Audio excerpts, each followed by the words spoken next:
Hello ma'am, good evening viewers, कैसे हैं आप लोग। स्वागत है आपका शेयर बाजार ज्ञान की एक और वीडियो में। और आज की इस वीडियो में हम बात करेंगे Indian railway finance corporation IRFC के शेयर के बारे में। 121 आज के सेशन में भी लगभग 4% का फॉल। और फिलहाल जो मार्केट्स के अंदर में फॉल देखने को हमें मिल रहा है उसमें IRFC और IRFC जैसे शेयर जो इनकी पीयर कंपनीज है, रेलवे की जितनी कंपनी है, सबके अंदर एक फॉल देखने को मिल रहा है। IRFC की स्पेसिफिकली बात अगर हम करें तो पिछले 6-8 महीने में अभी ऑलमोस्ट आधा हो चुका है शेयर, 230 से अभी 120 के ऊपर में ट्रेड कर रहा है। प्रॉब्लम IRFC के अंदर में और बाकी शेयर्स के अंदर में भी वैल्यूएशन की ही है। मैंने बहुत वीडियोस इसके ऊपर बनाई थी इस टॉपिक के ऊपर में, जब मार्केट ऊपर थी कि वैल्यूएशंस बहुत महंगे हैं, और वही हमारे को अभी कोर्स करेक्शन उसका देखने को मिल रहा है मार्केट्स के अंदर में।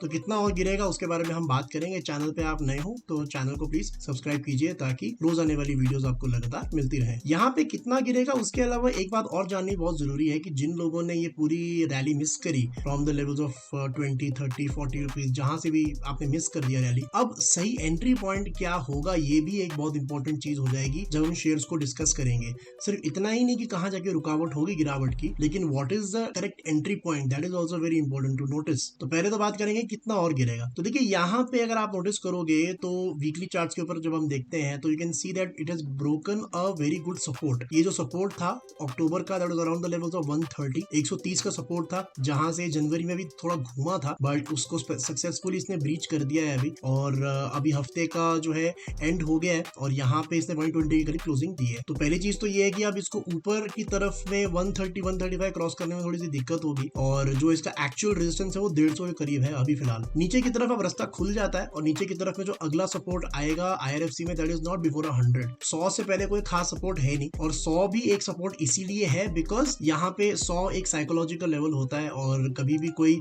ट्रिपल डिजिट का स्टॉक डबल डिजिट के अंदर में जाए तो वहां पे हमेशा रुकता है। तो यहाँ पे कोई खास सपोर्ट है नहीं 100 से पहले, तो ये और आपको गिरते हुए नजर आ सकता है। अब सवाल ये आ जाता है कि what is the correct level, right. तो देखिए करेक्ट लेवल हम जानने के लिए नॉर्मली अपने पी वैल्यूएशंस को देखते हैं और देखते हैं कि एवरेज पी के करीब अगर आ जाता है स्टॉक तो हम उसको बोलते हैं कि अच्छे वैल्यूएशन पे ट्रेड कर रहा है। यहाँ पे अगर हम देखेंगे तो अभी 25-24 के पी मल्टीपल पे ये चल रहा है।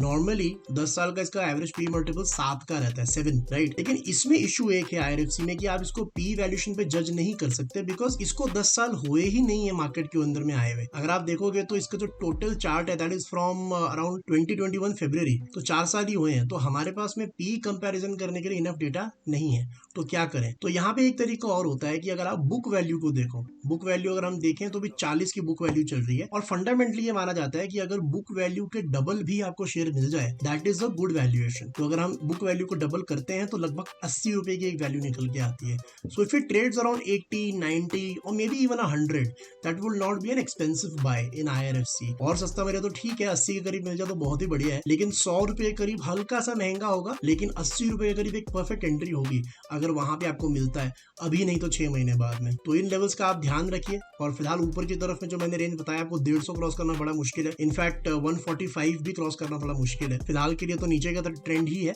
And the next support comes at 100।